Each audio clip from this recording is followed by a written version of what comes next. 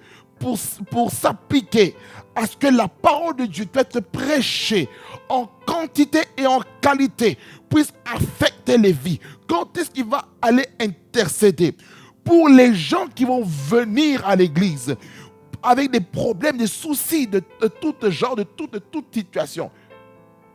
Maintenant, si le prédicateur est embourbé et chargé, tout sous sa tête, il doit gérer les finances de l'église, il doit gérer l'administration, il doit gérer l'aspect fiscal, il doit gérer l'aspect social, il doit gérer la banque alimentaire, il doit gérer maintenant le suivi des âmes. Bien évidemment, si l'homme de Dieu fait tous les ministères de l'église, il va mourir.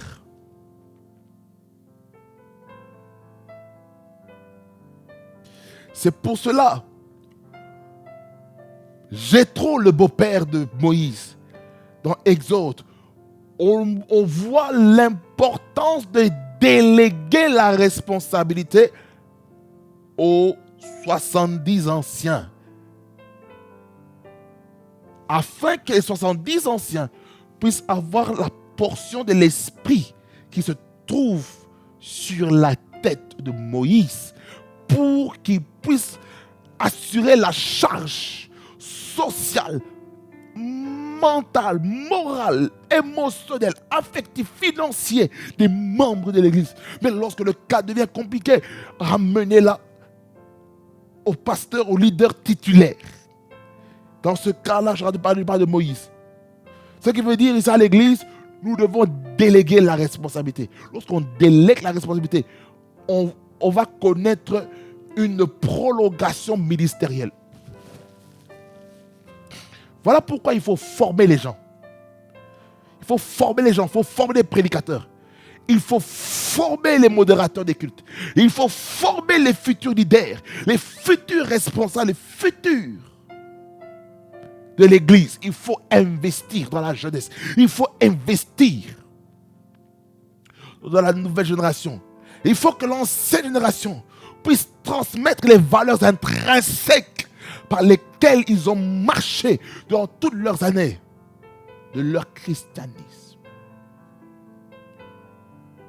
Afin que la jeunesse, avec leur dynamisme, qui puisse aussi avoir de l'équilibre, la stabilité grâce à l'expérience des cheveux blancs et de la barbe blanche. Je ferme. Pourquoi je suis arrivé, j'ai pris ce tournant? J'ai pris ce tournant par rapport au processus que chacun doit faire face. Et j'ai fait comprendre cela parce que tout le monde n'a pas la même responsabilité dans l'église. Je ferme encore. 1 Thessaloniciens 5, 24. Il dit, celui qui vous a appelé est fidèle et c'est lui qui le fera. Qui les a appelés? C'est Jésus. C'est Jésus qui nous appelle. Parce que dans l'appel, oh Jesus, dans l'appel, il y a 3 dimensions de l'appel. La première dimension, c'est l'appel au salut. C'est-à-dire que nous acceptons Jésus-Christ comme Seigneur et Sauveur. Premier niveau. sommes sauvés, notre esprit est régénéré et nous avons connu la justification, nous connaissons la liberté, la liberté des lois sur le péché, le renoncement aux œuvres mortes, toutes ces choses-là, nous avons fait toutes ces choses. Deuxième niveau, c'est l'appel maintenant au service. L'appel au service maintenant, c'est s'impliquer dans la vie de l'Église, le servir dans l'Église. L'appel au service aussi, non seulement dans l'Église, mais aussi en dehors de l'Église. L'appel. Troisièmement, c'est l'appel à la responsabilité. Et dans l'appel à la responsabilité peut être, l'appel à la responsabilité, c'est par rapport au groupe, au département dans l'Église. Tu es responsable des médias, responsable du son, responsable de la chorale, responsable du protocole, responsable des interprètes, responsable des journalistes, responsable de l'école de dimanche, l'administration, la restauration, le département social, tout ce qu'on veut. Ensuite, je vais vous dire encore une chose. Dans la responsabilité, on subdivise en deux. Il y a la responsabilité en termes départemental et il y a la responsabilité en termes ministériels. Là maintenant, c'est l'appel maintenant à la direction, au leadership. L'appel à être un dirigeant d'église. Là maintenant intervient les 5 ministères. Apôtres, prophètes, évangélistes, pasteurs et docteurs. Par ricochet aussi, évêque. Là-dedans, responsabilité. Là-dedans aussi, il y a quoi encore? La diaconat, le comité pastoral fait partie de la responsabilité. Je ferme. Tout ça, ce sont les dimensions de l'appel. Je ferme. Parce que Jésus-Christ nous a appelés à être sauvés. Et Jésus-Christ qui nous a appelés pour être sauvés, maintenant il est fidèle. Quelqu'un dit Amen.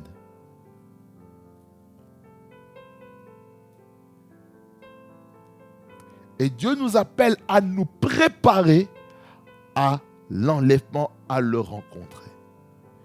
Apocalypse 2:10, pour clôturer, il dit ceci. Apocalypse 2:10, il dit: ne crains pas ce que tu vas souffrir.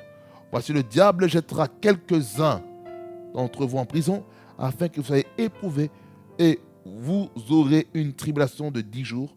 Sois fidèle jusqu'à la mort, et je te donnerai la couronne de vie. Ça veut dire par là que la fidélité demande aussi d'être discipliné. Et ça, on verra avec la dernière caractéristique, que la maîtrise de soi. Je vais en parler vraiment en profondeur. Parce qu'il y a quelque chose de fort que Dieu va faire. Donc, on comprend que la fidélité, ce n'est pas seulement dans des choses qui sont en notre avantage, en notre faveur, c'est même pendant les moments difficiles. Lorsque tu postules pour un travail, et que tu vois que ça ne va pas dans ton sens, est-ce que tu es fidèle à la vision, au langage, aux leçons que Dieu veut te donner? Est-ce que tu comprends ça? Si oui, gloire à Dieu. Sinon, demande à Dieu la force de comprendre. Demande-lui de renouveler ton intelligence. Romains 12:2. Ne vous conformez pas au siècle présent, mais soyez transformés par le règlement de l'intelligence, afin que vous discerniez la volonté de Dieu, ce qui est bon, agréable et parfait. Amen. Alors, mes Seigneur, nous avons vu beaucoup de choses par rapport à la foi. Le fruit de l'esprit, la foi ou la fidélité. Vous voyez que ce n'est pas une mince affaire. C'est quelque chose de très capital à avoir. La fidélité. lorsqu'on est fidèle dans peu de choses, Dieu va nous confier des plus grandes responsabilités. Souvenez-vous de la parabole des talents dans Matthieu chapitre 25, que je vous laisse aller lire vous-même. Alors, bien, Seigneur, soyons fidèles dans les choses que Dieu nous a appelées. Ayons la foi fixée sur Jésus, l'auteur et le concepteur de notre foi, et manifestons notre foi d'un point de vue pratique. Amen. Soyez bénis au nom de Jésus-Christ de Nazareth. Seigneur Jésus-Christ, merci Seigneur pour cette parole qui nous édifie, qui nous fait beaucoup du bien, qui nous amène à comprendre, Seigneur, ta volonté concernant la foi et la fidélité. Je prie que ton peuple qui me suit derrière leur écran maintenant puisse vivre la saison des choses nouvelles dans leur vie au nom puissant de Jésus. Règne en maître dans la vie de mon frère et de ma sœur. Donne-lui la foi comme un grain de sénévé, afin que cette foi puisse grandir, puisse naître grâce au message, et le message qui est Christ. Je prie, Seigneur, pour cette puissance qui vient de toi, afin de comprendre tes oracles, Seigneur.